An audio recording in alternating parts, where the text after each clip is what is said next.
ഒരു പെണ്ണിന്റെ സ്വഭാവം കൊണ്ട് ഒരാണ് മനസ്സിൽ തൃപ്തനാണെങ്കിൽ ആരെ സ്വർഗത്തിന്റെ 8 വാതിലും പടച്ചോങ്ങൾക്ക് തുറന്നിരും. ഇതിനൊക്കെയാ പടച്ചോൻ ദുനിയാവിലെ കുടുംബം തന്നെ.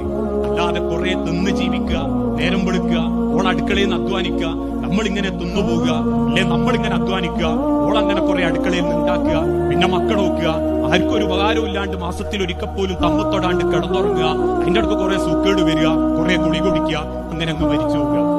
ഇതിലെന്ത് ജീവിതമുള്ളു? ജീവിതം ഒരിക്കലേ ഉള്ളൂ. നമ്മൾ ജനിച്ചിട്ടുണ്ടെങ്കിൽ ഇനി മരിക്കാനുള്ള യാത്രയാണെങ്കിൽ 6 അടി മണ്ണിലെത്തുന്നതിന്റെ മുൻപ് കിട്ടുന്ന 10 ദിവസം ഒന്ന് പ്രണയിക്കും മനുഷ്യരെ. 85 വയസ്സുള്ള ഒരു വൃദ്ധന് ഭക്ഷണം കോരിക്കൊടുക്കുന്നത് 80 വയസ്സുള്ള ഭാര്യ.